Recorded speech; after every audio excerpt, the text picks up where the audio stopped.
dan 55 tahun. Yang memerintah di Yerusalem. Nama ibunya ialah Hefzibah.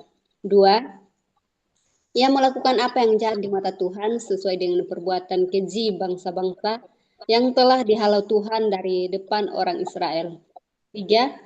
Ia mendirikan kembali bukit-bukit pengorbanan yang telah dimusnahkan oleh Hizkia, ayahnya. Ia membangun mezbah-mezbah untuk Baal, membuat patung Asyera seperti yang dilakukan Ahab, Raja Israel, dan sujud menyembah kepada segenap tentara langit dan beribadah kepadanya. 4. Ia mendirikan mezbah-mezbah di rumah Tuhan, walaupun sehubungan dengan rumah itu Tuhan telah berfirman, di Yerusalem aku akan menaruh namaku. 5. Dan ia mendirikan juga mezbah-mezbah bagi segenap tentara langit di kedua pelantaran rumah Tuhan. Amin.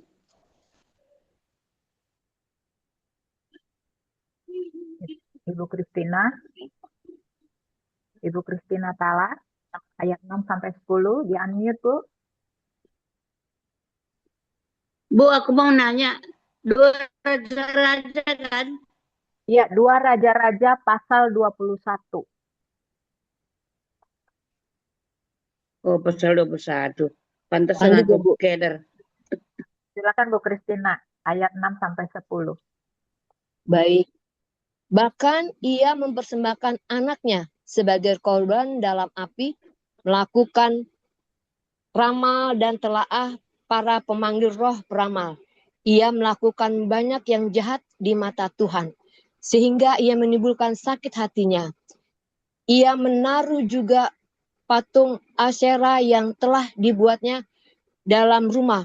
Walaupun sehubungan dengan rumah itu, Tuhan telah berfirman kepada Daud dan kepada Salomo anaknya, dalam rumah ini dan di Yerusalem yang telah kupilih dari antara segala suku Israel, aku akan menaruh namaku untuk selama-lamanya. Ayat 8, aku tidak akan membiarkan bangsa Israel lagi dibawa keluar dari tanah yang telah kuberikan kepada nenek moyang mereka. Asal saja mereka tetap berbuat tepat seperti yang telah kuperintahkan kepada mereka dan tepat menurut hukum yang telah diperintahkan kepada mereka oleh hamba kaum Musa. 9. Tetapi mereka tidak mau mendengarkan dan Manase menyesatkan mereka, sehingga mereka melakukan yang jahat lebih daripada bangsa-bangsa yang telah dipunahkan Tuhan dari hadapan orang Israel. Ayat 10, kemudian berfirmanlah Tuhan dengan perantara para hambanya, yakni para nabi. Amin. Ibu Har. Ayat 11, oleh karena Manase Raja Yehuda telah melakukan kekejian ini, berbuat jahat lebih daripada segala yang telah dilakukan oleh orang Amori yang mendahului dia. Dan dengan berhala-halanya ia telah mengakibatkan orang Yehuda berdosa pula. 12. Sebab itu beginilah firman Tuhan, Allah Israel, sesungguhnya aku akan mendatangkan malapetaka atas Yerusalem dan Yehuda, sehingga setiap orang yang mendengarnya akan bising kedua telinganya. 13. Dan aku akan menentangkan atas Yerusalem tali pengukur sama seperti atas Samaria, dan tali unting-unting sama seperti atas keluarga Ahab. Dan aku akan menghapuskan Yerusalem seperti orang menghapus pinggan, yakni habis dihapus, dibalikkan pula menungging. 16. Amin. 14. Aku akan membuang sisa milik pusakaku dan akan menyerahkan mereka ke dalam tangan musuh-musuh mereka, sehingga mereka menjadi jarahan dan menjadi rampasan bagi semua musuh mereka. 15.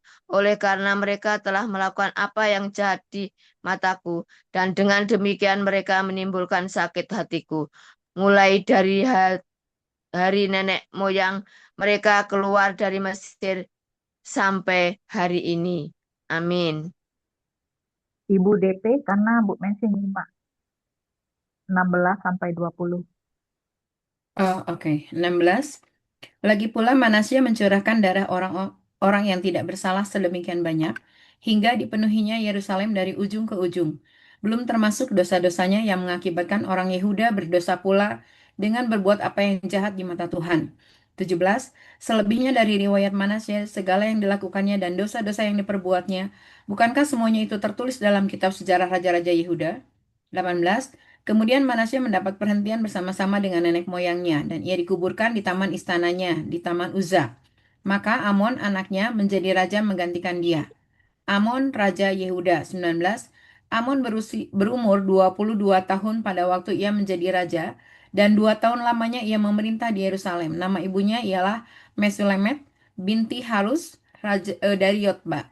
20. Ia melakukan apa yang jahat di mata Tuhan seperti yang telah dilakukan Manasye ayahnya. Amin. Bu Leni ikut baca 21 sampai 25. Di unmute, Bu.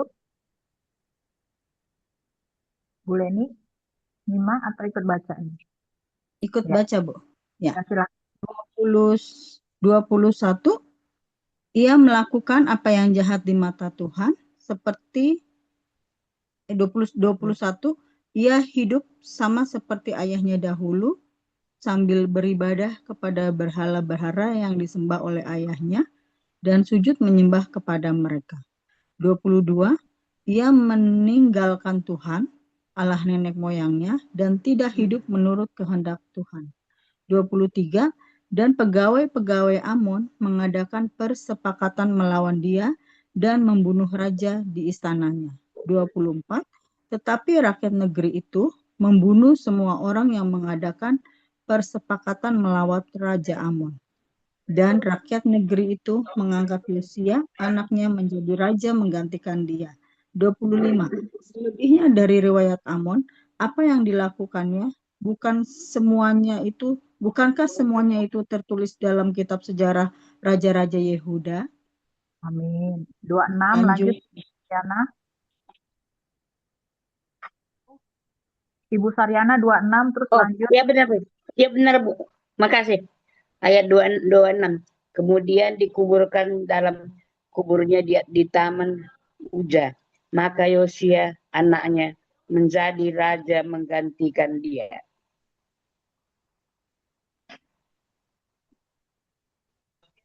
Pasal 22 1 sampai 5 ya.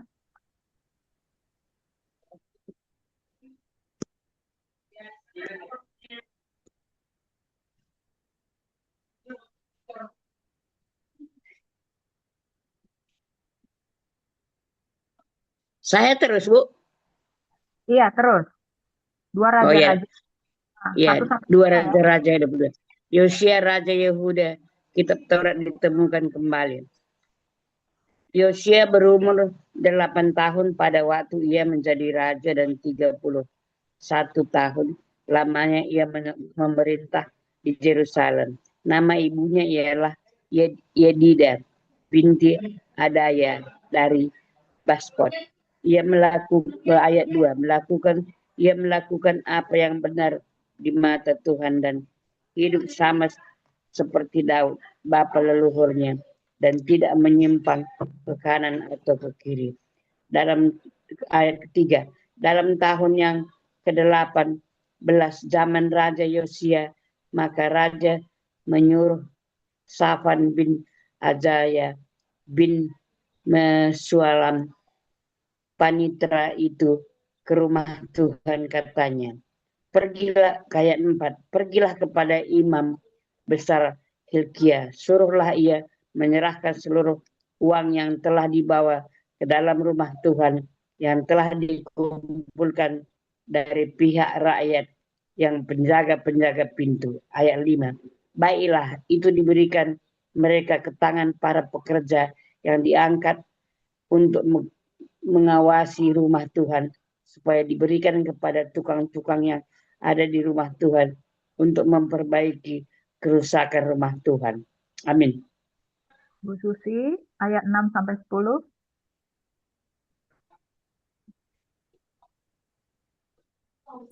Dua Raja-Raja ayat dua Raja-Raja ayat 22. Dua Raja-Raja pasal 22 ayat 6, yaitu kepada tukang-tukang kayu, tukang-tukang bangunan, dan tukang-tukang tembok, juga bagi pembelian kayu dan batu pahat untuk memperbaiki rumah itu. Ayat 7, tetapi tidak usahlah mengadakan perhitungan dengan mereka mengenai uang yang diberikan ke tangan mereka, sebab mereka bekerja dengan jujur. Ayat 8, berkatalah imam besar Hilkia kepada Safan, panitera itu, telah kutemukan kitab Taurat itu di rumah Tuhan. Lalu Hilkia memberikan kitab itu kepada Safan, dan Safan terus membacanya. 9, kemudian Safan panitera itu masuk menghadap raja. Disampaikannya lah kabar tentang itu kepada raja. Hamba-hambamu ini telah mengambil seluruh uang yang terdapat di rumah Tuhan dan memberikannya ke tangan para pekerja yang diangkat mengawasi rumah itu. 10, Safan panitera itu memberitahukan juga kepada raja, Imam Hilkia telah memberikan kitab kepadaku. Lalu Safan membacakannya di depan raja. Amin. Bu Ellen, 11 sampai 15. Oke, siap. Ayat 11, segera sesudah raja mendengar perkataan kitab Taurat itu, dikoyakkannyalah pakaiannya. 12, kemudian raja memberi perintah kepada Imam Hilkia, kepada Ahikam bin Safan, kepada Akbor bin Mika, kepada Safan, panitera itu, dan kepada Asaya hamba raja. Katanya, 13, pergilah, mintalah petunjuk Tuhan bagiku, bagi rakyat dan bagi seluruh Yehuda, tentang perkataan kitab yang ditemukan ini. Sebab hebat kehangatan murka Tuhan yang bernyala-nyala terhadap kita. Oleh karena nenek moyang kita tidak mendengarkan perkataan kitab ini dengan berbuat tepat seperti yang tertulis di dalamnya. 14, maka pergilah Imam Hilkia, Ahikam, Akbor, Safan dan Asaya kepada Nabiah Hulda, istri seorang yang mengurus pakaian-pakaian, yaitu Salum bin Tikwa bin Harhas. Nabiah itu tinggal di Yerusalem di perkampungan baru. Mereka memberitakan semuanya kepadanya. 15, perempuan itu menjawab mereka, beginilah firman Tuhan Allah Israel. Katakanlah kepada orang yang menyuruh kamu kepadaku. Amin. 16, beginilah firman Tuhan, sesungguhnya aku akan mendatangkan malapetaka atas tempat ini dan atas penduduknya, yakni segala perkataan kitab yang telah dibaca oleh Raja Yehuda. 17, karena mereka meninggalkan aku dan membakar korban kepada Allah lain dengan maksud menimbulkan sakit hatiku dengan segala pekerjaan tangan mereka. Sebab itu kehangatan murkaku akan bernyala-nyala terhadap tempat ini dan tidak padam. 18, tetapi kepada Raja Yehuda yang telah menyuruh kamu untuk meminta petunjuk Tuhan, harus kamu katakan demikian. Beginilah firman Tuhan Allah Israel mengenai perkataan yang telah kau dengar itu. 19, oleh karena engkau sudah menyesal dan engkau merendahkan diri di hadapan Tuhan pada waktu engkau mendengar hukuman yang kufirmankan terhadap tempat ini dan terhadap penduduknya. Oh, mereka akan mendahsyatkan dan menjadi kutuk, dan oleh karena engkau mengoyakkan pakaianmu dan menangis di hadapanku, aku pun telah mendengarnya. Demikianlah firman Tuhan. 20, Sebab itu, sesungguhnya aku akan mengumpulkan engkau kepada nenek moyangmu, dan engkau akan dikebumikan ke dalam kuburmu dengan damai. Dengan matamu tidak akan melihat segala malapetaka yang akan kudatangkan atas tempat ini. Mereka menyampaikan jawab itu kepada raja. Amin. 2 Raja-Raja 23 ayat 1-5. Pembaharuan yang dilakukan Yosia. Sesudah itu raja menyuruh orang mengumpulkan semua tua-tua Yehuda dan Yerusalem. Kemudian pergilah raja ke rumah Tuhan dan bersama-sama dia semua orang Yehuda dan semua penduduk Yerusalem, para imam, para nabi, dan seluruh orang awam, dari yang kecil sampai yang besar. Dengan didengar mereka, ia membacakan segala perkataan dari kitab perjanjian yang ditemukan di rumah Tuhan itu.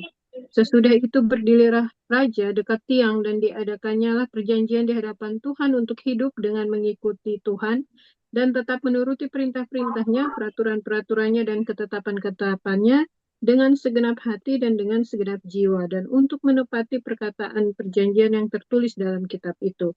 Dan seluruh rakyat turut mendukung perjanjian itu.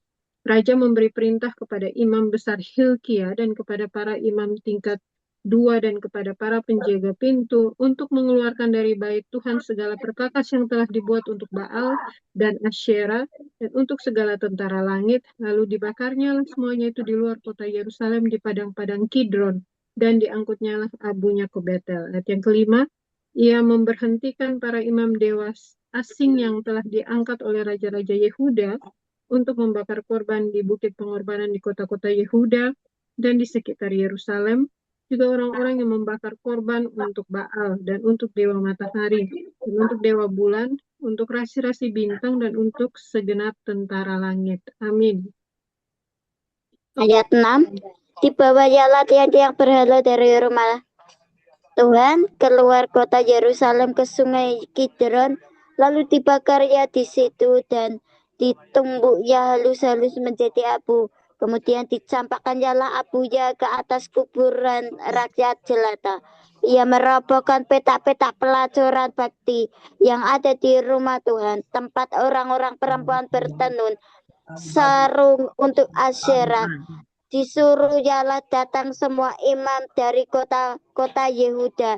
Lalu ia menajiskan bukit-bukit pengorbanan tempat para imam itu, membakar korban dari Gebam sampai Berseba. Dirobohkannya pula bukit-bukit pengorbanan di pintu-pintu gerbang yang ada dekat lubang pintu gerbang Yosua, penguasa kota itu, yang ada pada sebelah kiri. Kalau orang memasuki pintu gerbang kota itu, tetapi para imam bukit-bukit pengorbanan itu tidak boleh naik ke mezbah Tuhan di Yerusalem. Hanya mereka boleh memakan roti yang tidak beragi di tengah-tengah Yehud saudara mereka. Ia menajiskan juga Tofet yang ada di lembah Ben Hinnom, supaya jangan orang mempersembahkan anak-anaknya sebagai korban dalam api untuk dewa Molok. Lanjut. Ayat 11. Dibuangnya lah kuda-kuda yang ditaruh oleh raja-raja Yehuda untuk dewa matahari di pintu masuk ke rumah Tuhan, dekat bilik Natan Melek, pegawai istana yang tinggal di gedung samping. Juga kereta-kereta dewa matahari dibakarnya dengan api. Ayat 12. Mesbah-mesbah yang ada di atas soto, tempat peranginan Ahaz, yang dibuat oleh raja-raja Yehuda, dan mesbah-mesbah yang dibuat Manasye di kedua pelataran rumah Tuhan, dirobohkan oleh raja dan diremukkan di sana, lalu dicampakkannya abunya ke sungai Kidron. Ayat 13. Bukit-bukit pengorbanan yang ada di sebelah timur Yerusalem, di sebelah selatan bukit kebusukan, dan yang didirikan oleh Salomo Raja Israel untuk Asetoret, dewa kejijikan sembahan orang Sidon, dan untuk Kamos, dewa kejijikan sembahan Moab, dan untuk Milkom, dewa kejijikan sembahan orang Amon, dinajiskan oleh raja. Ayat 14. Ia memecahkan tugu-tugu berhala dan menebang tiang-tiang berhala, lalu ditimbuninya tempat-tempat itu dengan Ditimbunnya tempat-tempat itu penuh dengan tulang-tulang manusia. Ayat 15. Juga mesbah yang ada di Beto, bukit pengorbanan yang dibuat oleh Yerobeam bin Nebat, yang mengakibatkan orang Israel berdosa, mesbah dan bukit pengorbanan itu pun dirobohkannya dan batu-batunya dipecahkannya. Lalu ditumbuknya halus-halus menjadi abu dan dibakarnya lah tiang berhala. Amin. 16. Dan ketika Yosia berpaling, dilihatnya lah kuburan yang ada di gunung di sana. Lalu menyuruh orang mengambil tulang-tulang dari kuburan-kuburan itu, membakarnya di atas mezbah dan menyajikannya, sesuai dengan firman Tuhan yang telah diserukan oleh abdi Allah yang telah menyerukan hal-hal ini. 17. Ia berkata, apakah tanda keramat yang kulihat ini? Lalu orang-orang di kota itu menjawab dia, itulah kuburan abdi Allah yang sudah datang dari Yehuda dan yang telah menyerukan segala hal yang telah kau lakukan terhadap mezbah Betel ini. 18. Lalu katanya, biarkanlah itu, janganlah ada orang yang menjamah tulang-tulangnya. Jadi mereka tidak mengganggu tulang-tulangnya dan tulang-tulang nabi yang telah datang dari Samaria itu. 19. Juga segala kuil di bukit-bukit pengorbanan yang di kota-kota Samaria yang dibuat oleh raja-raja Israel untuk menimbulkan sakit hati Tuhan, dijauhkan oleh Yosia.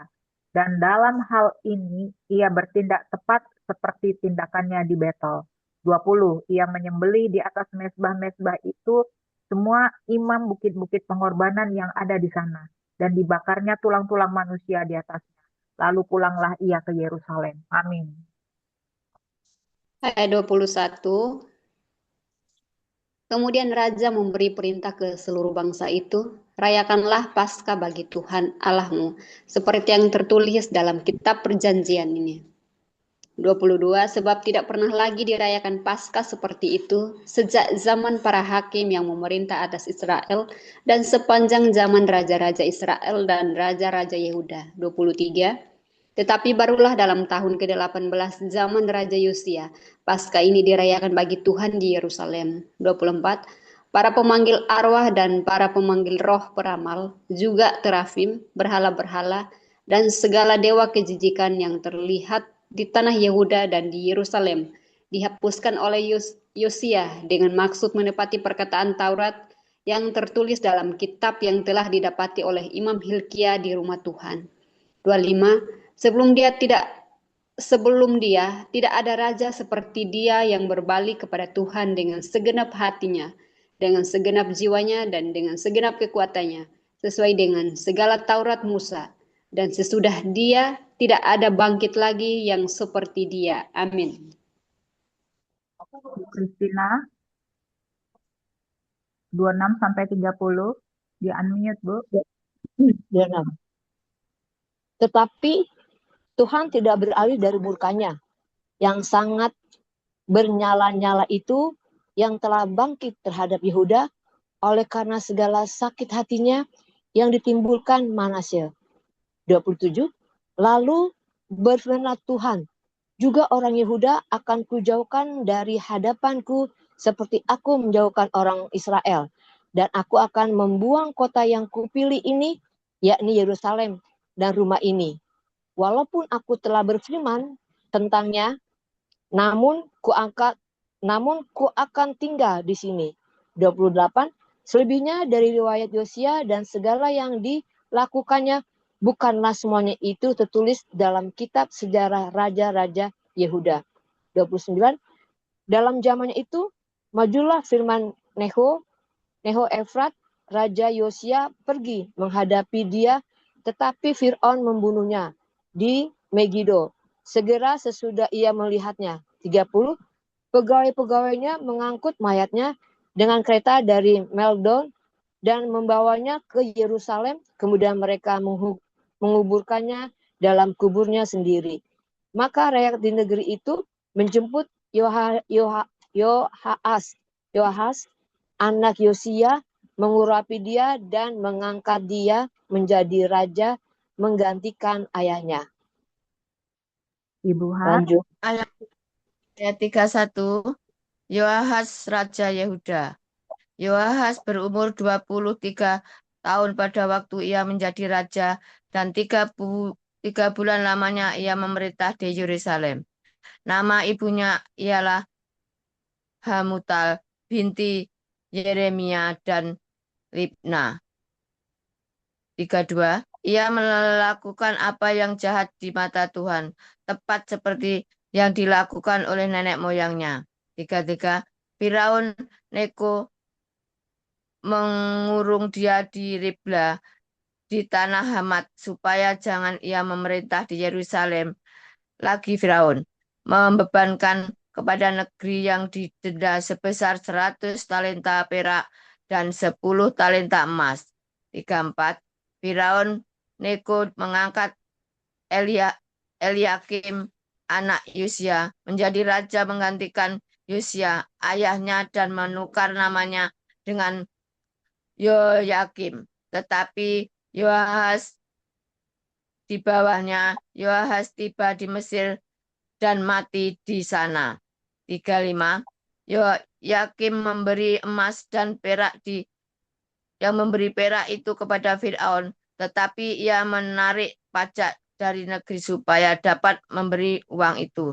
Sesuai dengan titah Firaun, ia menagih emas dan perak itu dari rakyat negeri, dari setiap orang menurut jumlah ketetapan pajaknya, untuk memberikannya kepada Firaun Neko. Terus Bu, sampai 37. Amin. Oh, sampai 37. Yoakim Raja Yehuda. 36. Yoyakim berumur 25 tahun pada waktu itu menjadi raja, dan 11 tahun lamanya ia memerintah di Yerusalem.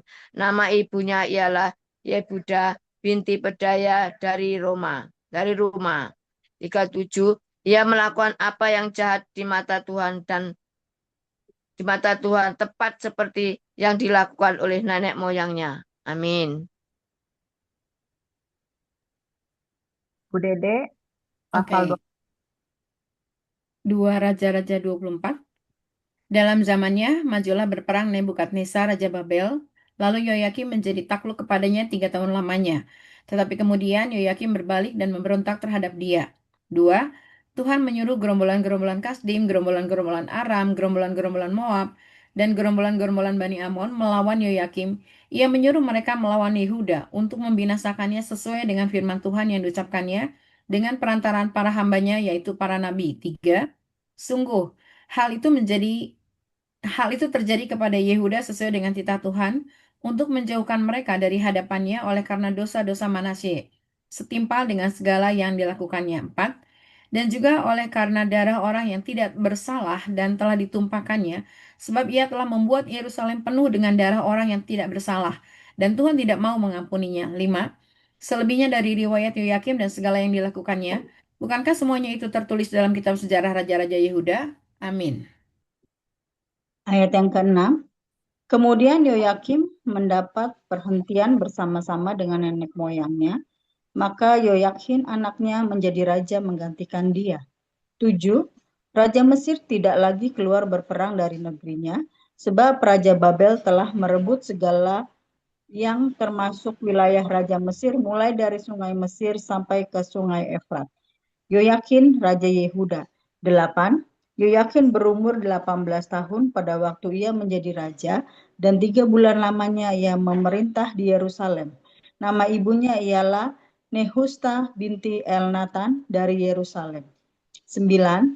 Ia melakukan apa yang jahat di mata Tuhan tepat seperti yang dilakukan ayahnya. 10.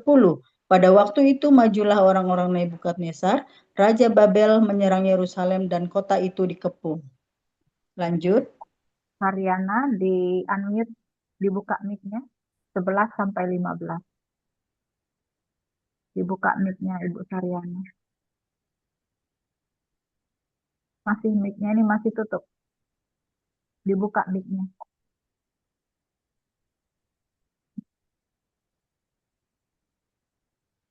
Ibu Saryana.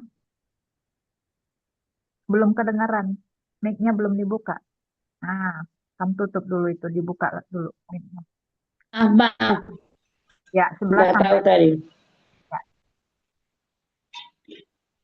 Ayat 12. Lalu keluar Yoyakim Raja Yehuda mendapatkan Raja Babel. Ia sendiri ibunya pegawai-pegawai para pembesarnya, dan pegawai-pegawai istananya.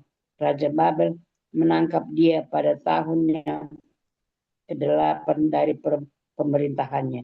Ayat 13. Ia mengeluarkan dari sana segala barang perbendaharaan rumah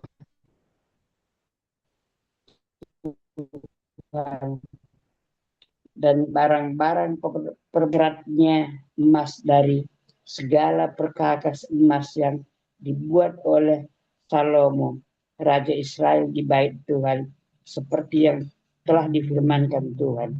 Ayat 14. Ia mengatakan seluruh penduduk Yerusalem ke dalam pembuangan, semua panglima dan semua pahlawan yang gagah perkasa, 10.000 orang tawanan, juga semua tukang dan pandai besi, tidak ada yang ditinggalkan kecuali orang-orang lemah dari rakyat negeri. Ayat 15. Ia mengangkut Yoyakim ke dalam pembuangan ke Babel, juga ibunda raja, istri-istri raja, pegawai-pegawai istananya, dan orang-orang berkuasa di negeri itu dibawanya sebagai orang buangan dari Yerusalem ke Babel. Amin, Bu Susi. 16 sampai 20. Babel. Amin. 16. Semua orang yang gagah perkasa, 7.000 orang banyaknya.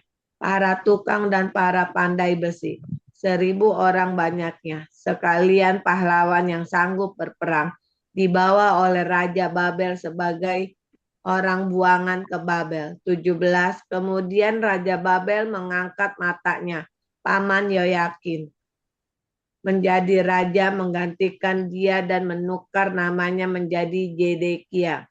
Zedekia Raja Yehuda, runtuhnya kerajaan Yehuda. 18. Zedekia berumur 21 tahun pada waktu ia menjadi raja, dan 11 tahun lamanya ia memerintah di Yerusalem. Nama ibunya ialah Hamutal binti Yeremia dari Libna. 19. Ia melakukan apa yang jahat di mata Tuhan, tepat seperti yang dilakukan Yoyakim. 20. Sebab oleh karena murka Tuhanlah terjadi hal itu terhadap Yerusalem dan Yehuda, yakni bahwa ia sampai membuang mereka dari hadapannya. Zedekia memberontak terhadap Raja Babel. Amin. 2 Raja-Raja 25 ayat 1. Maka pada tahun ke-9 dari pemerintahannya, dalam bulan yang ke-10, pada tanggal 10 bulan itu, datanglah Nebukadnezar Raja Babel dengan segala tentaranya menyerang Yerusalem. Ia berkemah mengepungnya dan mendirikan tembok pengepungan sekelilingnya. Ayat 2, demikianlah kota itu terkepung sampai tahun yang ke-11, zaman Raja Zedekiah. 3, pada tanggal 9 bulan yang ke-4, ketika kelaparan sudah merajalela di kota itu, dan tidak ada lagi makanan pada rakyat negeri itu, maka dibelah oranglah tembok kota itu, dan semua tentara melarikan diri malam-malam melalui pintu gerbang antara kedua tembok yang ada di dekat Taman Raja, sekalipun orang Kasdim mengepung kota itu sekeliling. Mereka lari menuju ke Araba Yordan. 5. Tetapi tentara Kasdim mengejar raja dari belakang dan mencapai dia di dataran Yeriko. Segala tentaranya telah berserak-serak meninggalkan dia. Amin. Ayat 6, mereka menangkap raja dan membawa dia kepada Raja Babel di Riblah yang menjatuhkan hukuman atas dia. 7, orang menyembelih anak-anak Zedekia di depan matanya. Kemudian dibutakannya lah mata Zedekia, lalu dia dibelenggu dengan rantai tembaga dan dibawa ke Babel. 8, dalam bulan yang ke-5 pada tanggal 7 bulan itu, itulah tahun ke-19 zaman Raja Nebukadnezar, Raja Babel. Datanglah Nebuzaradan, kepala pasukan pengawal pegawai Raja Babel ke Yerusalem. 9. Ia membakar rumah Tuhan, rumah raja, dan semua rumah di Yerusalem. Semua rumah orang-orang besar dibakarnya dengan api. 10. Tembok sekeliling kota Yerusalem dirobohkan oleh semua tentara Kasdim yang ada bersama-sama dengan kepala pasukan pegawai itu. Amin. Ayat 11 sampai 15. Sisa-sisa rakyat yang masih tinggal di kota itu dan para pembelot yang menyeberang ke pihak Raja Babel dan sisa-sisa halayak ramai diangkut ke dalam pembuangan oleh Nebuzaradan, kepala pasukan pengawal itu. Hanya beberapa orang miskin dan negeri itu ditinggalkan oleh kepala pasukan pengawal itu untuk menjadi tukang-tukang kebun anggur dan peladang-peladang. Juga tiang-tiang tembaga yang ada di rumah Tuhan dan kereta penopang dan laut tembaga yang ada di rumah Tuhan dipecahkan oleh orang Kasdim dan tembaganya diangkut mereka ke Babel.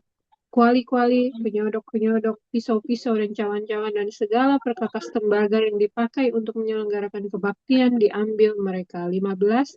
Juga perbaraan-perbaraan dan bokor-bokor penyiraman, baik segala yang dari emas maupun segala yang dari perak, diambil oleh kepala pasukan pengawal itu. Amin. Ayat 16. Adapun kedua tiang laut yang satu itu kereta penopang yang dibuat oleh Salomo untuk rumah Tuhan, tiada tertimbang tembaga segala perkakas ini. 18 hasta tingginya tiang yang satu, dan di atasnya ada ganja dan tembaga. Tinggi ganja itu 3 hasta, dan jala-jala dan buah-buah delima ada di atas ganja itu sekeliling. Semuanya itu tembaga, dan seperti itu juga tiang yang kedua disertai jala-jala. Lalu kepala pasukan pengawal itu menangkap Seraya, imam kepala, dan Sefaya, imam tingkat 2, dan ketiga orang penjaga pintu. Dari kota itu ditangkapnya seorang pegawai istana yang diangkat mengepalai tentara, dan 5 orang pelayan pribadi raja yang terdapat di kota itu, dan panitera panglima tentara yang mengarahkan rakyat negeri menjadi tentara, dan 60 orang dari rakyat negeri yang terdapat di kota itu. Nebuzaradan, kepala pasukan pengawal, menangkap mereka dan membawa mereka kepada Raja Babel di Ribla. Amin. Bu Ati, 21 sampai 25. Di unmute Bu Ati. Di unmute ya, 21 sampai 25. 21. Lalu Raja Babel menyuruh membunuh mereka di Ribla, di tanah Hamat. Demikianlah orang Yehuda diangkut ke dalam pembuangan dari tanahnya. Gedalia menjadi gubernur dan dibunuh. Ayat 22. Tentang rakyat yang masih tinggal di tanah Yehuda yang ditinggalkan oleh Nebukadnezar Raja Babel, diangkatnya lah atas mereka Gedalia bin Ahikam bin Safan. Ayat 23. Ketika semua panglima tentara dengan orang-orangnya mendengar bahwa Raja Babel telah mengangkat Gedalia, maka pergilah mereka kepada Gedalia ke Mispa, yaitu Ismail bin Netanya, Yohanan bin Kareah, Seraya bin Tanhumet, orang Notofa itu, dan biasanya anak seorang Maka bersama dengan anak buahnya. Ayat 24. Lalu bersumpahlah Gedalia kepada mereka dan anak buah mereka, katanya kepada mereka, janganlah kamu takut terhadap pegawai-pegawai orang Kasdim itu. Tinggallah di negeri ini dan takluklah kepada Raja Babel, maka keadaanmu akan menjadi baik.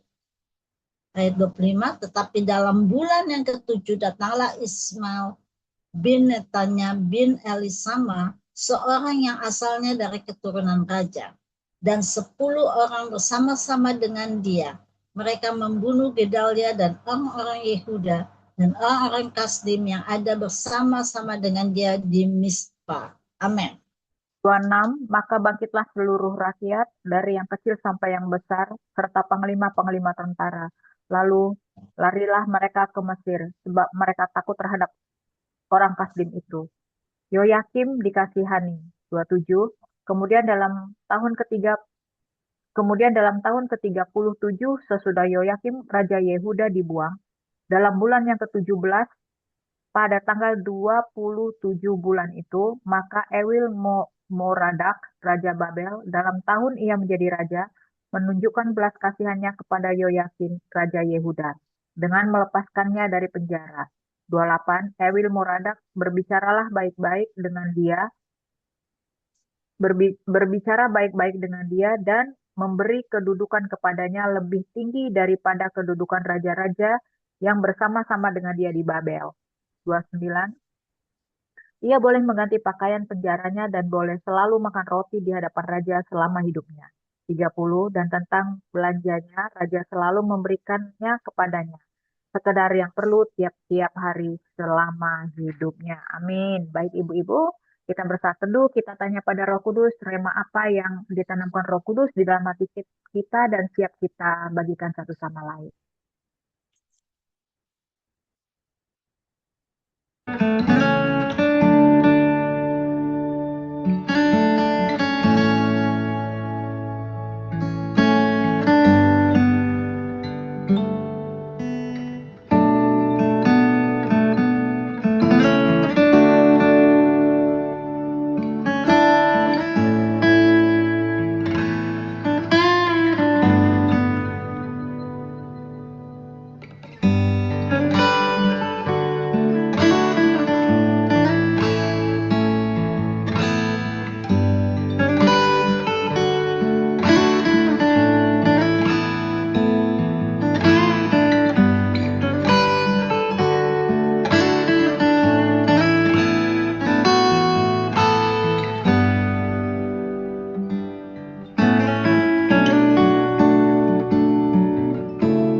Baik ibu-ibu, kita sudah membaca 5 pasal. Ini adalah pembacaan di 2 raja-raja kitab akhir ya. Jadi saya ringkas sedikit bahwa di 2 Raja-Raja 21 itu menceritakan tentang pemerintahan Manase dan Amon. Ya, jadi Manase melakukan banyak kejahatan atas kejahatan dan penyembahan berhala ya. Sehingga Tuhan melakukan penghukuman atas Yehuda. Lalu di pasal 22 di sini Yosia menjadi raja. Lalu kitab Taurat ditemukan di bait Allah dan Yosia bertobat serta merendahkan diri di hadapan Tuhan. Lalu 23 mengenai Yosia itu melakukan pembaharuan besar ya, jadi menghancurkan berhala, memulihkan ibadah kepada Tuhan, dan merayakan Paskah. Setelah Yosia wafat, di sini Yehuda mengalami yang namanya kemerosotan. Lalu di pasal 24 itu mengenai Yehuda mulai ditaklukkan oleh Babel. Ya, jadi Raja Yoyakin dan awal pemerintah Zedekia. Jadi banyak orang yang dibuang ke Babel. Lalu di pasal 25 ini mengenai kejatuhan Yerusalem. Ya, Babel menghancurkan kota dan bait Allah. Zedekia ditangkap dan pembuangan besar-besaran terjadi ya di akhir pasal ini. Yoyakim dibebaskan dari penjara di Babel dan diperlakukan dengan baik ya selama hidupnya. Baik, silakan ibu-ibu bagi yang punya rema atau pembelajaran yang dipetik selama 5 pasal kita baca, monggo silakan. Nanti minta tolong Ibu Rahayu doa tutup ya. Terima kasih. Silakan. Bu Ellen, Bu Ati, Bu Kristina, Bu Ayu, Bu Suti, Bu Leni, Bu Ida, Bu Karla, Marina, Bu Lina. Monggo, apakah ada yang didapat? Saya ya Bu, Ya, silakan Bu Suti. saya dapatnya yang terakhir yang Ibu baca, Yoyakin dikasihani. 2 Raja-Raja 25, 27 sampai 30. Tidak saya baca dulu, tapi saya pada saat Bu Joli membacakan ini, tiba-tiba hati saya sedih sekali. Enggak tahu kenapa. Sekarang aja saya mau nangis.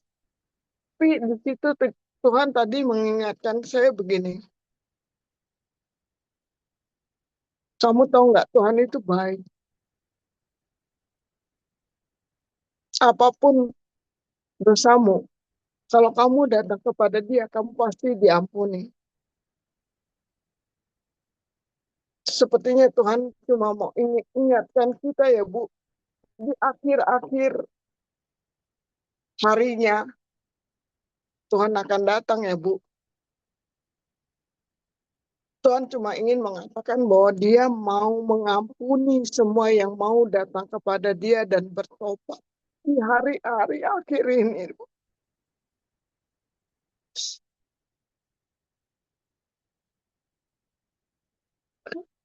Tuhan hanya mengingatkan agar selalu ingat pada Dia bahwa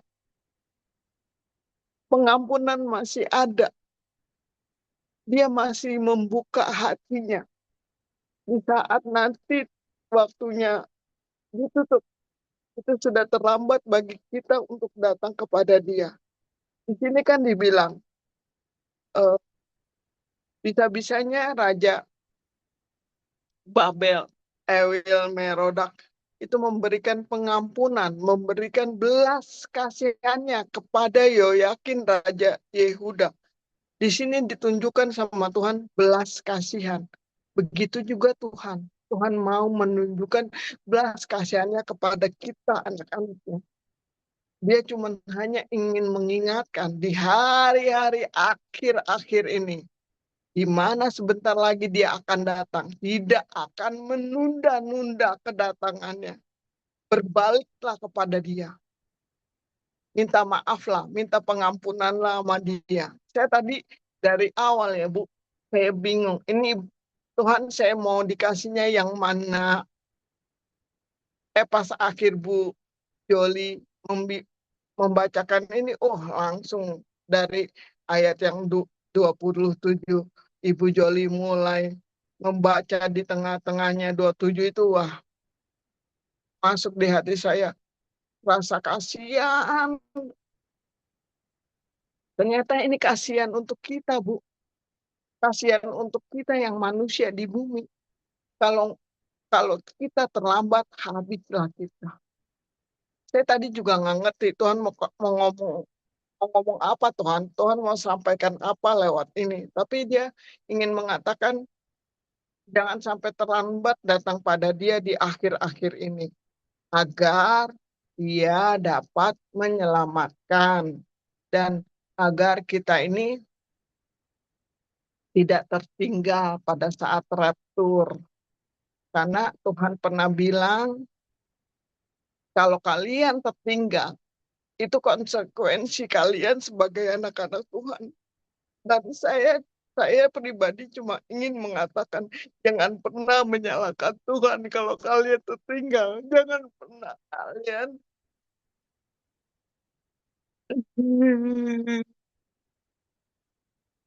menghujat Tuhan. Kata-kata yang tidak sopan, bahkan kurang ajar sama Tuhan. Itu yang Tuhan ingin katakan tadi. Saya nggak ngerti, Bu. Tuhan mau ngomong apa. Tapi ini keluar dengan begitu saja. Iya, Saya baik. pernah bilang, mengertilah. Bayangkan Tuhan Yesus berkata kepada ciptaannya, mengertilah akan Dia. Memangnya kita siapa, Bu? Begitu baiknya Tuhan berkata, mengertilah akan keputusan-keputusan yang sudah Dia perkatakan, karena Dia kan tidak dapat tidak dapat berbalik dari firman-Nya kan. Pasti semua teraplikasikan, tergenapi. Itu saja, Bu Joli. Terima kasih. Terima kasih Bu ya, luar biasa ya. Jadi memang ini tadi yang Ibu bilang, Raja Babel dalam tahun yang menjadi-jara menunjukkan belas kasihan kepada Yoyakim Raja Yehuda dengan melepaskannya dari penjara ya. Kita lihat di sini bahwa memang Tuhan itu dapat mengubah keadaan ya. Di sini Yoyakim selama puluhan tahun penjara, tiba-tiba dia dipulihkan gitu ya, dia dipulihkan ya. Nah, di sini kita belajar bahwa Tuhan sanggup mengubah situasi yang tampaknya tidak mungkin. Nah, pesan kita dari Bu Suti tadi sharing ya, ibu-ibu ya. Jadi ketika kita mengalami kesulitan ya, ataupun mungkin kita mengalami kesalahan, biasanya kan gini ya, aduh aku nggak layak di hadapan Tuhan. Aku sudah jauh dari Tuhan. Kita bukannya semakin mendekat, tetapi karena kata-kata kita, karena kita menghakimi diri kita, karena kita mengatakan bahwa aku terlalu najis mungkin, aku terlalu berdosa mungkin, kita membuat diri kitalah yang membuat diri kita menjauh dari Tuhan gitu ya. Nah, itu ya. Jadi walaupun kita mungkin mengalami eh, akibat dari kesalahan atau dosa yang kita lakukan ya di masa-masa lalu atau mungkin masa-masa susah kita gitu ya. Tetapi percayalah bahwa Tuhan itu tetap setia, sama halnya tadi dari kisahnya Yoyakin ya, bagaimana Tuhan bisa mengubah keadaan dia. Demikian juga apa yang terjadi di Yoakim itu berlaku juga untuk kita ya. Dia sanggup memulihkan keadaan kita, dia sanggup membuka jalan dan selalu memberi pengharapan ya. Yang penting itu tadi, kita tetap setia dan taat kepada Tuhan. Terima kasih ya Bu Suti. Baik, ada yang lain? Bu Ayu, Bu Ellen, Bu Karla, tidak mungkin. Bu Julia, baru nyampe rumah ya. Silakan. Bu Ellen mungkin mau sharing Rema?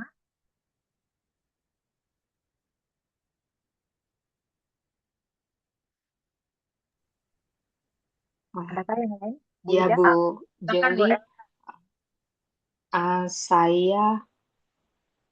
saya dapat dari 2 Raja-Raja 23 ayat 25.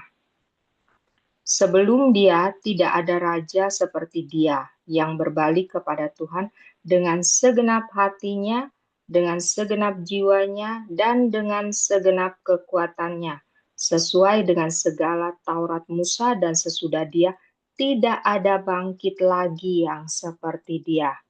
Ini firman Tuhan yang tercatat mengenai Raja Yosia. Bagaimana di sini Tuhan mengakui bahwa Raja Yosia sebelum ada Raja Yosia, raja-raja di Israel itu melakukan hal-hal yang tidak baik di mata Tuhan, yang membuat bangsa Israel, bangsa Yehuda menjadi terbuang dari hadapan Tuhan. Dan sesudah Raja Yosia, tidak ada yang seperti Raja Yosia. Jadi Raja Yosia ini mengembalikan ibadah yang sesungguhnya kepada bangsa Yehuda. Jadi dia menghancurkan, kita baca dari ayat 2 Raja-Raja pasal 22 ini sampai 23, bahwa ketika Raja Yosia memimpin bangsa Israel, dia meminta supaya imam-imam memperbaiki bait Allah yang dirusak, yang di situ dilakukan penyembahan terhadap berhala-berhala dunia, kekejian di mata Tuhan ya. Nah, terus kemudian pada saat itu dibacakanlah Taurat Tuhan. Begitu Taurat Tuhan dibacakan, Raja Yosia kaget dan dia semakin tergerak, semakin digerakkan Tuhan ya, untuk dia membawa bangsanya kembali menyembah Allah yang hidup, bukan menyembah hal-hal yang mati gitu. Nah, terus apa yang Tuhan lakukan kepada Raja Yosia? Tuhan menyertai Raja Yosia. Jadi di firman Tuhan yang ayat 25 ini, bahwa Yosia melakukan semuanya itu dengan segenap hatinya, segenap jiwanya, dan dengan segenap kekuatannya. Itu yang diinginkan Tuhan. Dan ini dari firman ini saya belajar bahwa kita, Tuhan melihat hati kita, bahwa ketika hati kita benar-benar tertuju kepada Dia dan kita berharap kepada Dia, kita mengandalkan Dia, maka Tuhan menyertai kita walaupun kita belum melihat hasilnya gitu. Jadi ketika kita melakukan sesuatu, kita mengandalkan Tuhan, kita hanya berharap kepada Tuhan, maka Tuhan menyertai apa yang sedang kita lakukan, apa yang menjadi tujuan kita. Karena apa? Tuhan melihat hati kita dan Tuhan memberikan kekuatan kepada kita untuk seluruh jiwa kita, tubuh kita ini melakukan apa yang hati kita inginkan. Dan Tuhan menyertai kita gitu. Kadang-kadang kalau kita lihat ya di dalam dunia pekerjaan, apalagi sekarang ya, zaman sekarang, wow, luar biasa sekali. Berita-berita di TV itu menakutkan sekali, dan dari sini kita belajar bagaimana orang untuk mencapai tujuannya, mereka melakukan hal-hal yang tidak berkenan di hadapan Tuhan. Hasilnya bagus, gitu.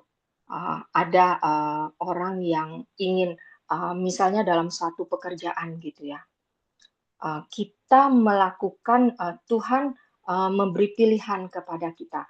Kamu mau melakukannya dengan fokus hasilnya, atau kamu melakukannya dengan hati berfokus kepada Tuhan.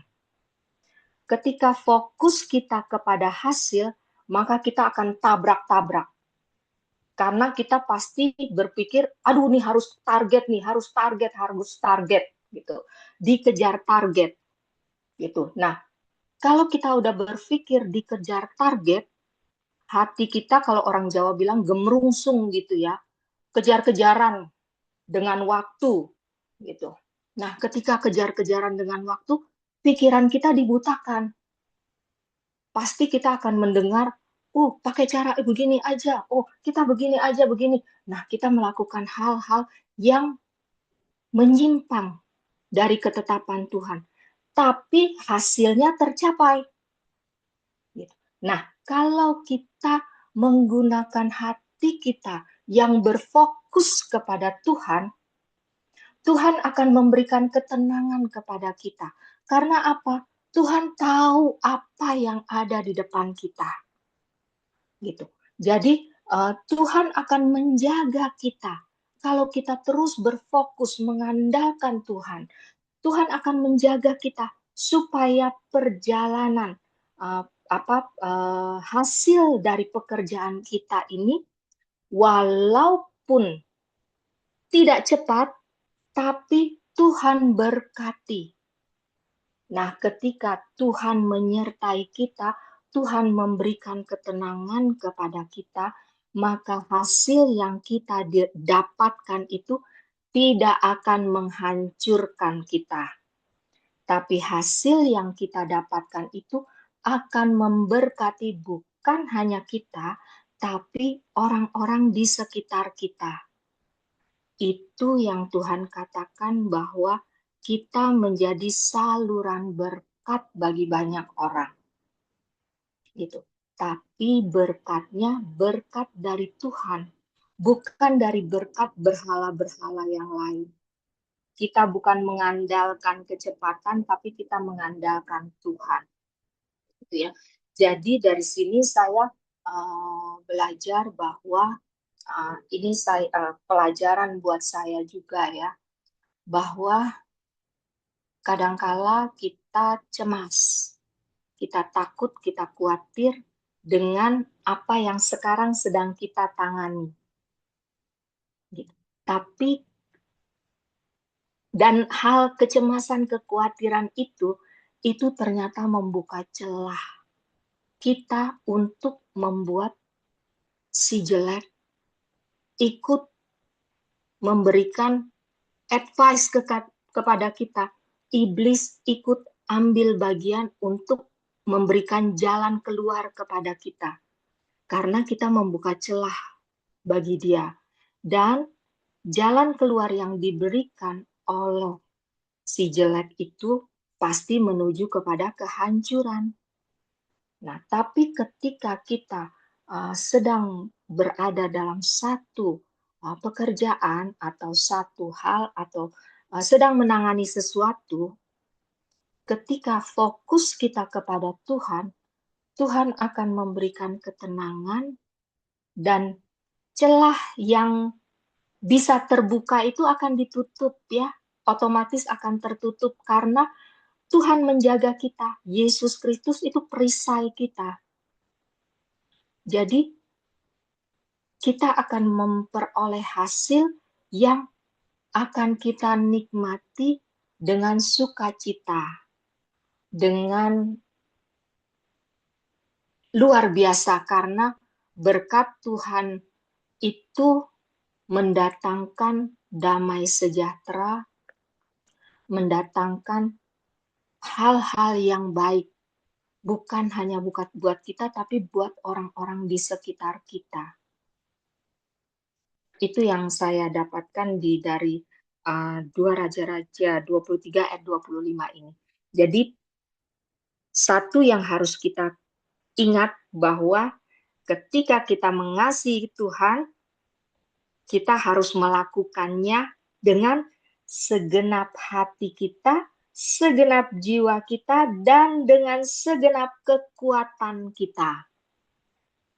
Jadi jangan setengah-setengah, jangan hanya segenap hati aja, sementara jiwa dan kekuatan kita nggak ikut gitu. Tapi Tuhan mau segenap hati kita, segenap jiwa kita, segenap kekuatan kita. Maka Tuhan akan berikan hasil yang terbaik, yang memberikan keselamatan bagi kita. Terima kasih, Tuhan berkati. Terima kasih Bu Ellen ya. Jadi Ibu-ibu kita bisa lihat nih dari Yosia ya, yang dia berbalik kepada Tuhan dengan segenap hati, segenap jiwa, dan segenap kekuatan. Ini bisa kita lihat bahwa dia benar-benar menyesal ya, sampai dia melakukan penghancuran berhala dan kemudian bagaimana kemudian apa ya pertobatan itu ya, pertobatan itu membawa dia eh gimana sih kok jadi saya bingung. Nah, jadi maksud saya begini, si Yosia ini dia benar-benar bertobat ya. Dia bertobat dengan segenap hati, dengan segenap jiwa, dan dengan segenap kekuatannya ya. Dia tidak hanya menyesal, tapi dia juga melakukan penghancuran berhala dan memulihkan ibadah kepada Tuhan ya. Nah, disambung dengan Bu Ellen tadi ya, ketika ketika kita mengasihi Tuhan dengan segenap hati, dengan segenap jiwa, dan dengan segenap kekuatan, maka Tuhan akan memberikan hasil yang terbaik ya. Jadi ketika kita mengalami kesulitan nih tadi waktu saya dengar Bu Ellen, ketika kita mengalami kesulitan, ya kan, biasanya kan ada aja perasaan khawatir dan cemas. Nah, ini tadi saya catat ya. Jadi kita jangan buka celah karena nanti jawabannya dari si jahat. Kalau jawabannya dari si jahat, hasilnya akan mendatangkan kehancuran gitu tadi ya katanya Bu Ellen ya. Nah, tetapi ketika ada masalah tapi kita tetap hanya fokus sama Tuhan, celah itu akan tertutup dan hasilnya itu akan mendatangkan berkat, akan mendatangkan damai sukacita. Mari ibu-ibu ya, kita ini punya masalah masing-masing ya. Jangan cara instan kita ambil terutama di tempat kerjaan ya, yang mungkin ada yang punya bisnis di sini ya. Kerjaan apa-apalah kita beda-beda semua ini ya, usaha-usaha kita. Jangan kita apa namanya biarkan si jahat itu ikut mengambil solusi menyelesaikan cara kita menyelesaikan masalah dalam bekerja karena nanti hasilnya bukan mendatangkan berkat ya. Biasanya tuh ya kalau yang dari saya lihat ya, kalau ada uang datangnya cepat banyak, biasanya tuh uangnya itu akan cepat juga keluar dan itu untuk sesuatu yang sia-sia gitu ya. Karena saya ada lihat ya di depan mata saya. Bukan saya curiga gitu ya, tapi berkat dia saya lihat berlimpah gitu. Nah, kemudian membangun villa di sini di Bali, membangun villa dan saya tahu itu villa itu kan harganya nggak main-main gitu ya, ibu-ibu ya. Tetapi villa itu kemudian tidak ditempati dan yang ada itu uang keluar terus untuk maintain, untuk apa perawatan terus seperti itu. Ya, bukan saya mau bilang bahwa suaminya ke Gunung Kawi enggak, tapi saya melihat semacam ada arah sana gitu, tapi saya nggak mau menghakimi ya. Nah, biasanya cepat datang, keluarnya juga untuk sesuatu yang sia-sia, tidak bermanfaat gitu. Nah, kita juga hendaknya juga bijak gitu ya. Tadi sudah disampaikan sama Bu Ellen ya. Bijak itu artinya apa? Kita bisa mengelola berkat Tuhan dengan memakai hikmat gitu ya. Jadi nggak memberi celah bagi si jahat untuk membuang uang itu dengan berkat dari Tuhan itu secara sia-sia. Terima kasih Bu Ellen. Silakan yang lain. Apakah ada? Saya mau coba Oh ya, Bu Kristina, silakan. Iya. Di sini apa namanya? Bentar. Yang saya dapat di dalam ayat ini yaitu di mana di pasal 21 dan 25 menceritakan masa-masa berakhirnya kerajaan Yehuda melalui kisah para raja-raja. Dan di sini kita melihat bahwa ada dosa yang membawa kehancuran dan juga ada dosa yang membawa pertobatan dan juga ada dosa yang membawa pemulihan. Dan di saat terjadinya penghakiman, di situ ada kasih karunia Tuhan tetap bersinar di tengah-tengah penghakiman. Jadi di dalam Raja-Raja 21 dia bilang kan di sini Raja Manasye hidup dalam dosa yang sangat besar dan sehingga membawa bangsa Yehuda itu menjauh dari Tuhan. Akibatnya Tuhan menghukum atas Raja Yehuda. Kemudian di sini artinya dosa yang kita pendam atau kita tidak selesaikan selain merusak diri sendiri dia juga akan berdampak kepada yang lain. Sedangkan Tuhan membenci dosa yang kita perbuat. Dan di sini datanglah firman Tuhan ketika kitab Taurat ditemukan oleh dan dibacakan oleh Raja Yosua, dia dibacakan. Artinya kita harus bangkitkan lagi roh kita bangkitkan lagi kepada Tuhan. Karena ketika kita mendengar dan mentaati firman Tuhan, Tuhan akan mengasihi kita. Terlebih lagi ketika kita merendahkan diri dan datang kepada Tuhan. Bahkan di sini Yosia tidak hanya menangis, tetapi juga dia menghancurkan berhala dan memulihkan ibadah kepada Tuhan. Artinya di sini ada pertobatan. Yosia cepat-cepat ketika dia tahu bahwa kerajaannya rakyat sudah berbuat dosa, dia langsung beralih dan merendahkan diri di hadapan Tuhan dan mengaku dan bertobat. Kenapa? Karena pertobatan sejati itu akan menghasilkan perubahan hidup. Artinya ketika kita mengasihi Tuhan, berarti kita meninggalkan segala sesuatu yang menggantikan tempatnya di hati kita. Mungkin pada saat itu berhala-berhala itu mencuri atau nomor satu kan oleh mereka, dan Tuhan dinomor duakan. Akhirnya mereka dimusnahkan. Dan di sini bangsa Yehuda terus menolak Tuhan sehingga akhirnya dia dibuang ke Babel. Akibatnya kesabaran Tuhan bukan berarti dia mengabaikan dosa, tetapi ya Tuhan marah karena Tuhan cemburu. Kita tahu bahwa Tuhan kita itu ada Tuhan yang cemburu. Walaupun Tuhan membuang dia ke Babel atau menghukum, tetap ada kasih Tuhan situ. Yaitu di dalam Raja 25. Di situ raja ini ya, raja siapa tadi? Raja Yoyakim. Di sini Yerusalem dan Bait Allah dihancurkan, tetapi kisahnya dia dengan kemuliaan Tuhan diterima oleh Raja Yoyakim. Artinya penghakiman bukanlah akhir dari kasih Tuhan. Tuhan tetap memelihara umatnya dan menyediakan, walaupun dia berdosa, tapi Tuhan tetap menerima dia sebagai orang berdosa, dan pengharapan ada dalam Tuhan bagi mereka yang percaya kepadanya. Benang merahnya di sini di dalam 2 Raja 21-25, di sini maksudnya membawa dosa manusia semakin jauh dari Allah. Sedangkan firman Tuhan membangun hati yang tertidur. Dan pertobatan harus diwujudkan dalam tindakan yang nyata. Ketika kita tidak taat, artinya kita tidak bertobat, kita harus beralih 360 derajat untuk datang kepada Tuhan dan bertobat.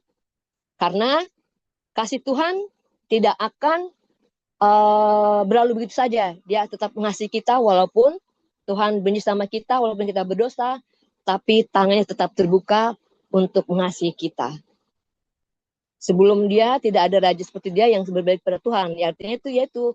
Jadi hanya raja lah yang berbalik pada Tuhan. Artinya hari ini pun kita, walaupun sejelek dan seburuk apapun kita, kalau kita melihat kita tuh juga maksudnya siapa sih kita? Tetapi kita merasa berdosa dan kita datang kepada Tuhan, Tuhan akan menolong kita dan mengampuni segala dosa kita. Ketika kita kembali kepadanya dan percaya kepada Tuhan dengan segenap hati. Mungkin itu ya, ibu-ibu terkasih yang bisa saya bagi. Terima kasih Bu Christina ya. Tadi saya catat loh, dosa. Ingat kita ini juga ibu-ibu ya, dosa. Jadi dosa kita itu kalau enggak kita selesaikan memang berdampak pada kehancuran. Ya, kehancuran diri kita. Lalu tapi dosa itu juga membawa pertobatan, bahkan juga pemulihan ya. Seperti tadi yang katanya Bu Christina saya catat. Nah, itu tadi ya. Jadi Tuhan itu berkenan kepada kita orang yang tidak ada apa-apanya ini ya, kepada orang yang berdosa gitu ya, kepada orang yang sungguh-sungguh mencari Dia ya, taat kepada firman-Nya. Dan jangan lupa ya, setiap hari tanpa kita sadari kita itu melakukan dosa ya. Pertobatan itu perlu kita lakukan setiap hari ya ibu-ibu ya. Jadi kalau kita melakukan dosa, dosa kecil, dosa besar atau apapun ya, pokoknya judulnya namanya dosa, kita selesaikanlah ya. Karena kalau tidak diselesaikan itu dampaknya itu di kemudian hari, dan dampaknya itu tidak baik ya, membawa satu bukan damai sejahtera, tetapi itu menjadi penghalang kita untuk merasakan bagaimana kasih Tuhan itu di dalam hidup kita ya. Terima kasih Bu Christina ya untuk sharingnya. Silakan ibu-ibu lain. Kalau tidak ada, saya lempar ke Bu Dede seperti biasa. Silakan Bu Dede. Oke, malam semuanya. Ah, Saya tadi dengerin penjelasan dari ibu-ibu, tema dari ibu-ibu, saya langsung berpikir, iya betul ya, memang kita yang tadi saya dapatin dari Bu Ellen, kita tuh dikondisikan dalam kondisi yang seperti ini gitu. Ada banyak orang-orang di sekeliling kita dan kita dikondisikan bagaimana sikap kita. Saya mencatat garis keturunan dari mulai Manasya ya. Manasya jahat, kemudian Amon jahat, muncul Yosia yang benar. Kemudian dua anaknya Yoahas jahat, Elyakim jahat, kemudian cucunya Yoyakin juga jahat. Terjadilah pembuangan ke Babel. Terus setelah itu Babel mendirikan negara boneka, di mana yang dipilihnya itu adalah Zedekia atau matanya ya. Zedekia ini adalah paman Yoyakin dengan harapan ya namanya negara boneka yang udah nggak ada orang-orangnya. Orang-orang yang ditinggalin adalah orang-orang yang miskin dalam tanda kutip, orang-orang yang tidak punya kemampuan. Para tentara yang pinter-pinternya, yang cerdas-cerdasnya udah diangkut semua ke Babel. Terus sampai akhirnya Zedekia memberontak. Ceritanya dia ingin mempertahankan negaranya gitu. Tapi yang dampaknya adalah anak-anaknya disembelih ya. Kebayang ya. Matanya dia dibutakan, terus dia dibelenggu dan dirantai, sama sekali nggak ada harganya gitu waktu waktu proses itu terjadi, dan ini kisah nyata gitu. Jadi saya ngebayangin kenapa Tuhan sampai sebegitunya, karena Tuhan murka. Kalau kita jatuh ke dalam tangan Tuhan yang sedang murka, ya begitu. Jadi makanya benar tadi yang kata Bu Christina atau kata Bu Joli, ketika kita tahu, kita sadar bahwa kita berdosa, segera datang minta ampun, rendahkan hati minta ampun sama Tuhan. Gak usah nunggu numpuk dulu dosanya. Kita berdosa sekarang, sadar sekarang, langsung minta ampun sekarang gitu. Karena kita hidup dalam kasih karunia Tuhan gitu, dalam masa anugerah. Ketika kita hidup dalam masa anugerah, ya jangan sampai Tuhan murka gitu ya ke kita. Bersyukurnya kita tuh udah ditebus dengan darahnya yang mahal gitu. Jadi dengan kata lain, ya mungkin kita salah dalam masa hidup kita. Tapi ketika kita salah dan kita sadar salah, ya udah jangan diam di tempat kesalahan yang sama gitu. Jangan juga dalam kubangan yang sama dua kali. Kalau misalnya kita perhatikan di sini, kenapa bisa sampai sebegitunya Tuhan murka? Karena tindakan Manasya ini yang membangkitkan murka Tuhan. Dengan kata lain, dia tidak mendownload apa yang dia dilakukan oleh Hizkia. Padahal Hizkia itu udah bagus gitu kan. Tapi dia nggak ngambil intisari yang baiknya gitu. Dia ambil intisari yang tidak baiknya. Bahkan dia melakukan kembali hal-hal yang jahat yang dulu pernah dia dibasmi habis oleh Hizkia, diulang lagi gitu. Dan ini tuh membuat Tuhan tuh sakit hati gitu. Kebayang ya, Tuhan sampai ngomong, aku akan menyerahkan kalian, orang-orang Israel gitu, bangsa Yehuda yang waktu itu, ke tangan musuh. Tuhan sendiri yang menyerahkan. Dan ini udah ada kata-kata seperti itu, Amon malah melakukan hal yang sama. Jadi saya hanya berpikir begini, apa mungkin kadang-kadang ya karakteristik manusia tuh begitu kali ya. Jadi dengan kata lain, orang tuh pengen cari yang gampang, gak mau nyari yang susah gitu. Padahal kan jalan menuju keselamatan itu memang kecil, sempit. Tapi ya itulah jalannya dan gak ada jalan yang lain. Cuman itu satu-satunya jalan gitu. Tapi orang pengennya kejerembab gitu ya. Bukan hanya terjerembab, dia dan seluruh keturunannya dibinasakan Tuhan. Ya bersyukur tadi yang waktu Bu Suti bilang, akhirnya ada pertolongan Tuhan gitu, anugerah Tuhan. Kalau saya bilang sih di sini sebenarnya ada amnesti dari Tuhan.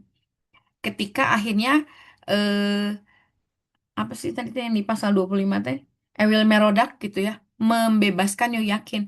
Pada waktu itu Yoyakin udah, ya istilahnya dia ketika dipenjarakan kan masih muda.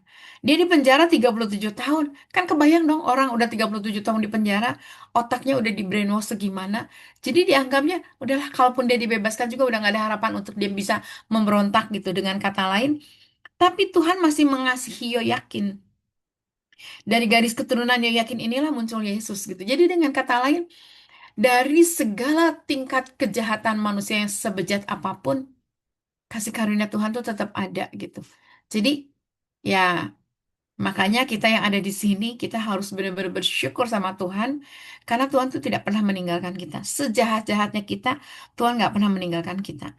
Hanya yang saya mau catat di sini, yang kita perlu waspadai, ini saya mencatat sampai beberapa lembar.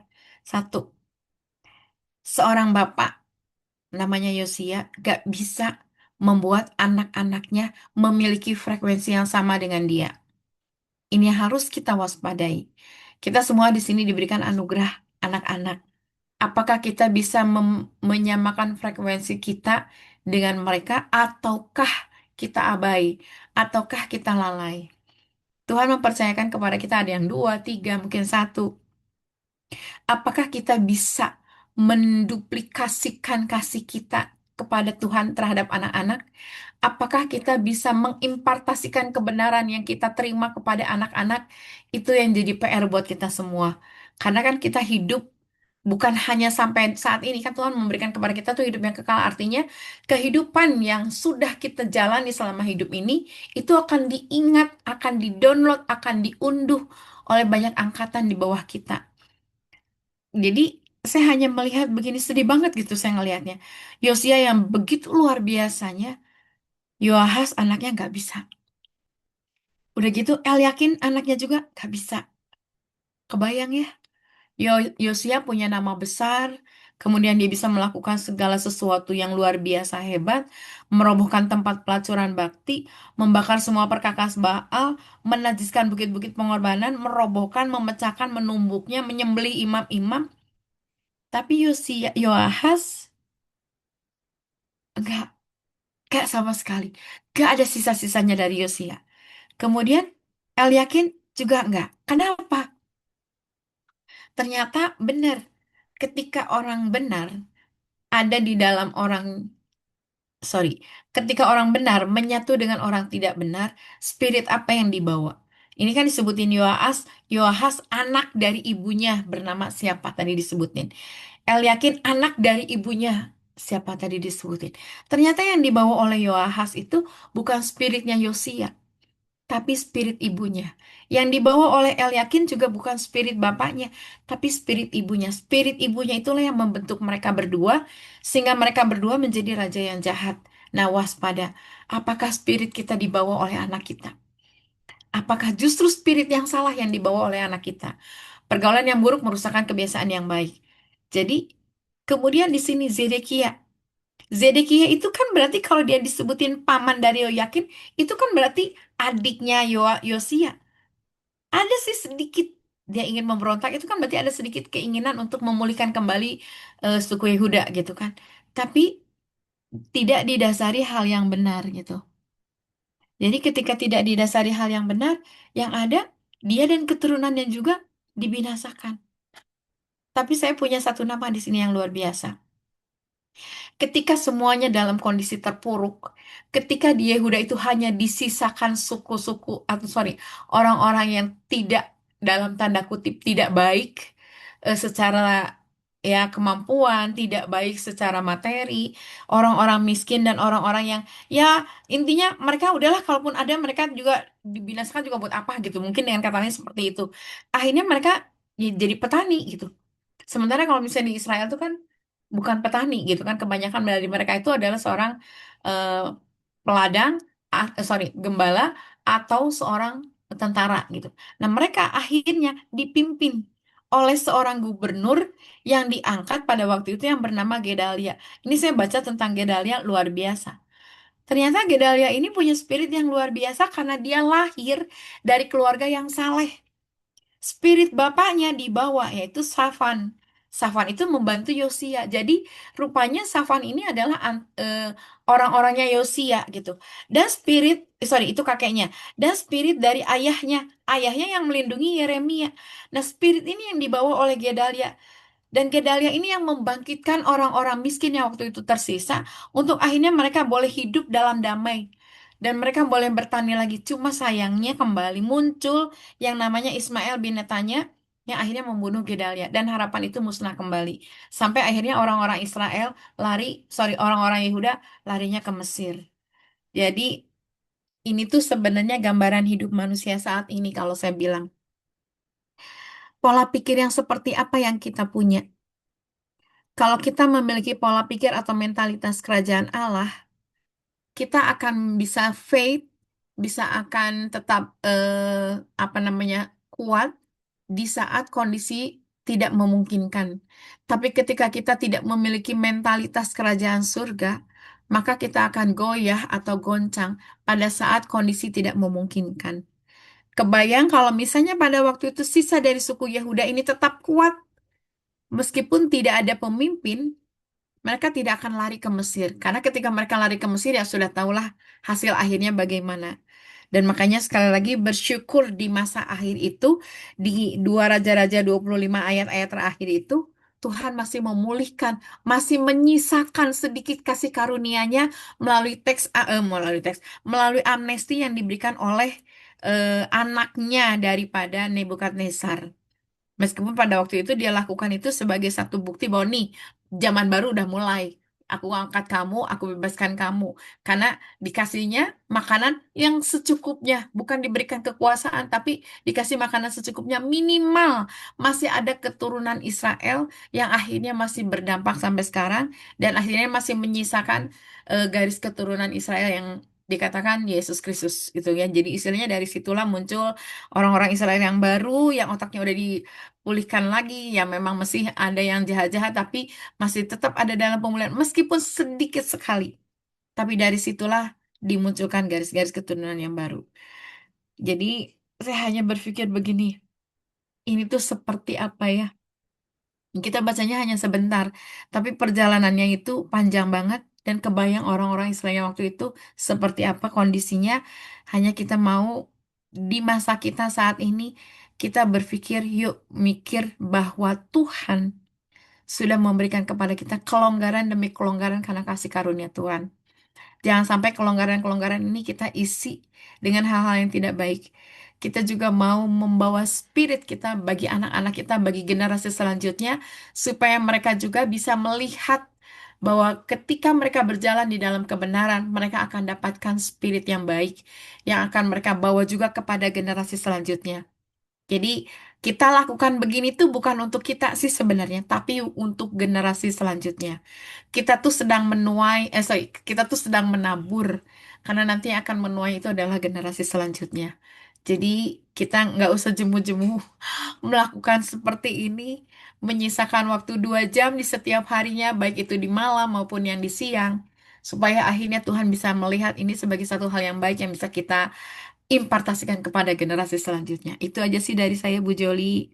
Terima kasih. Makasih. Saya jadi ingat tadi yang soal spirit itu. Ada peribahasa kan, buah jatuh tidak jauh dari pohonnya ya. Saya kan Iya, suka tuh peribahasa itu. Pas Ibu bilang tadi spirit, spirit. Iya juga ya.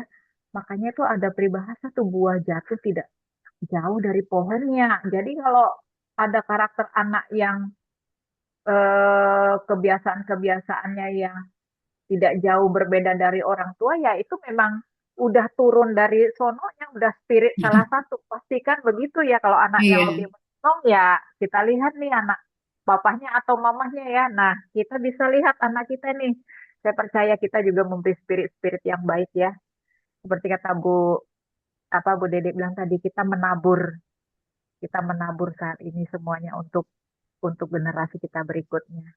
Baik, amin. terima kasih Bu Dede ya, sangat memberkati. Baik Sama-sama, Ibu, Bu. semoga pembacaan firman kita pada malam hari ini mendorong kita untuk hidup selalu taat di dalam Tuhan ya. Dan jangan lupa lakukan pertobatan setiap hari dan percayalah kita selalu berharap kepada Tuhan karena Tuhan kita adalah Tuhan yang setia ya. Terima kasih. Tuhan Yesus berkati. Silakan Bu Ayu doa tutup. Bu Ayu apakah ada di sana? Tadi ini kayaknya Ya, ada ya. ada. Baca Ya, chat ya Bu tadi. Juli. Ya, silakan. Oke, ya. Baca chat ya tadi ya dari Bu Kristina kalau Ya. nggak salah. Yuk. Terima kasih. Kita satukan hati. Terima kasih atas sharingnya Ibu-Ibu. Memberi semangat, memberi sesuatu yang membuat kita bergairah bersama Tuhan. Kita satukan hati. Kita akhiri baca Alkitab kita hari ini.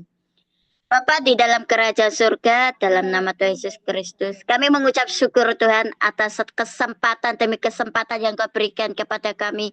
Pada malam hari ini Tuhan, kami sudah baca di 2 Raja-Raja pasal 21 hingga 25.